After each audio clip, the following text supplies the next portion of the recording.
Video शुरू करने से पहले अगर आप लोगों ने अभी तक इस एनिमे के बाकी एपिसोड्स नहीं देखे हैं तो प्लीज़ मेरे चैनल में जाके देख लीजिए, वरना आपको ये वीडियो समझ में नहीं आएगा। धन्यवाद।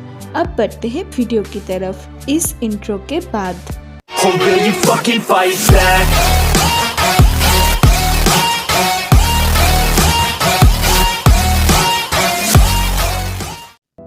तो एपिसोड की शुरुआत में हम वही आदमी को देख पाते हैं जिससे हमने पिछले एपिसोड में देखा था, और वो एक लड़की का सर काट देता है।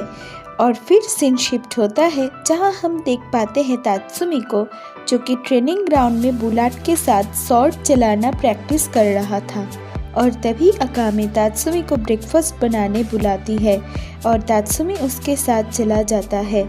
और फिर तात्सुमी और लियोने अपने ब्रेकफास्ट कर लेता है और तभी अकामे अपना ब्रेकफास्ट ख़त्म करके माइन और शेले का ब्रेकफास्ट भी ख़त्म करके तात्सुमी को लंच प्रिपेयर करने बुलाती है। आगे हम रिवोल्यूशनरी आर्मी के एक मेंबर को देख पाते हैं जो कि बहुत बुरी तरीके से घायल था, और वो ग्रुप लीडर के पास एक एनवेलप देकर कहता है कि इसमें उन सपोर्टर्स का नाम है जो कि युद्ध के समय हमें सहायता की। और ये कहते ही वो आदमी दम तोड़ देता है। और तब सीन शिफ्ट होता है और लीडर बेस में आकर ग्रुप मेंबर्स को उनके टारगेट के बारे में बताती है कि इस बार हमारा टारगेट वो सर काटने वाला आदमी है। और लीडर उन्हें ये भी कहती है कि वो देर रात को आता है और बहुत से लोगों की सर काट देता है। और तभी लुबोक उन्हें कहता है कि ये ज़ैंग द एग्जीक्यूशनर है। और ये सुन के तात्सुमी चौंक जाता है। और तभी माइन तात्सुमी को बताती है कि वो कैपिटल की सबसे बड़ा प्रिजन का जल्लाद था और वो जेल में रहते वक्त हर रोज़ वो लोगों का सर काटता था, और ये बहुत सालों से होने के कारण ये उसका एक हैबिट बन चुका था। और ये सुन के तात्सुमी उस पर हमला करने के बारे में कहता है। तब बुलाट उससे कहता है वो इम्पीरियल आर्म्स चुराए है और वो अभी हम पर अटैक कर रहा है। और तभी माइन लीडर से कहती है कि इम्पीरियल आर्म्स को हम ढूंढ पाएंगे। तब लीडर उसे कहती है कि अफसोस ज़ैंग उन सब इम्पीरियल आर्म्स को छुपा के रखा है। और तभी तात्सुमी उनसे इम्पीरियल आर्म्स के बारे में पूछता है।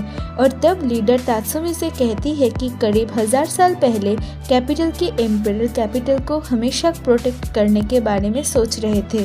और तभी वो अपने सभी आदमियों से पावरफुल वेपन और आर्मर्स बनाने के लिए कहते हैं। और ये मटेरियल्स भी एक सुपर लेवल डेंजर बीस्ट से आया था और कुछ रेयर मटेरियल पूरे वर्ल्ड से कलेक्ट किया हुआ था।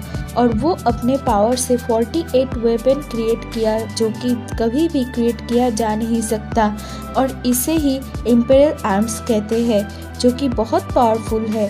और इनमें से कुछ वेपन एम्परर के सबऑर्डिनेट ने लिया था और कुछ वेपन 5000 साल पहले सिविल वॉर के कारण ले गया था, और उनमें से हाफ वेपन यही है। और ये सुनते ही तात्सुमी को अकामे अपने पावर्स के बारे में दिखाती है और लीडर तात्सुमी से कहती है कि इशिजन हिजात्सु पावर जिसका नाम मुरासामे है, और अगर तुमने इस शॉट से घायल होते हो तो कर्स पॉइजन तुम्हारे शरीर में घुसकर तुम्हारी मौत हो सकती है। और तभी लियोने अपने पावर्स को दिखाती है और लीडर उससे कहती है 100 बीस्ट किंग ट्रांसफॉर्मेशन, जो कि लायोनेल है, ये कुछ बेल्ट जैसा है और यूज़र अपने आप को बीस्ट में बदल देता है। और इनके पास सूंघने की ताकत बहुत हाइटेंड है और ये अपने दुश्मनों को ट्रैक भी जल्दी करते हैं। और इसके बाद माइन अपने पावर्स दिखाती है और लीडर तात्सुमी को कहती है एडवेंचरस स्पिरिट बैटरी, जो कि पंपकिन है। ये एक इम्पीरियल आर्म है जो कि स्पिरिचुअल एनर्जी को यूज़ करके एक शॉक वेव क्रिएट करता है, और ये एक पिंच से भी छोटा वेव है। और फिर बुलाट अपने पावर्स दिखाता है और लीडर तात्सुमी से कहती है कि डीमन बाइंडिंग, जो कि इनकोर्शियो है, और ये एक इम्पीरियल आर्मर है, और ये एक नॉर्मल पीपल इससे ट्राई करे तो वो मर सकता है। और इनकोर्शियो आर्मर के एक खासियत है कि वो कुछ समय के लिए इनविजिबल हो सकता है।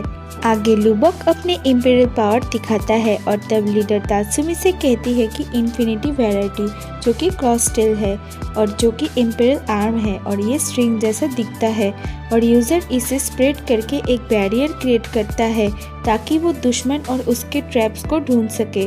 और इसके बाद शेले अपने पावर्स दिखाती है और लीडर तात्सुमी से कहती है कि क्रिएशन ऑपरेशन बाइसेक्टर जो कि एक्सटेस है।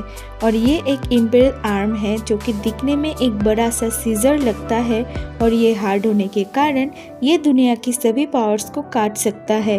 और इनमें से कुछ इम्पेरियल आर्म्स के पास ट्रम्प कार्ड है और ये सभी वेपन किसी को मारने के लिए या खुद को बचाने के लिए यूज़ किया जा सकता है। और ये कहते ही लीडर उन सबको ज़ैंग को मारने के लिए कहती है। इसके बाद सीन शिफ्ट होता है जहां हम कैपिटल में अकामे, तात्सुमी और बाकी ग्रुप मेंबर्स को देख पाते हैं। और तभी तात्सुमी अकामे से पूछता है कि अगर मुझे तुम्हारे शॉट से स्क्रैच लग गया तो क्या मैं मर जाऊंगा?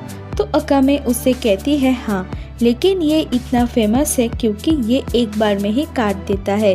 लेकिन इसका एक वीकनेस है कि अगर तुम गलती से भी तुम्हारी उंगली काट देते हो तो तुम साथ ही साथ मर जाओगे।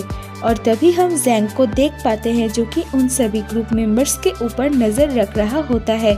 और तभी तात्सुमी वॉशरूम के लिए जाता है और जब वो वहाँ से आ ही रहा होता है तब ज़ैंग अपने इल्यूशन पावर से सायो बन के तात्सुमी को एक सुनसान जगह पर ले जाता है और अकामे तात्सुमी के पीछे पीछे जाती है। और तब ज़ैंग अपने असली रूप में आता है और तात्सुमी और ज़ैंग के बीच फाइट शुरू होता है, लेकिन तात्सुमी ज़ैंग के पावर के सामने हार जाता है।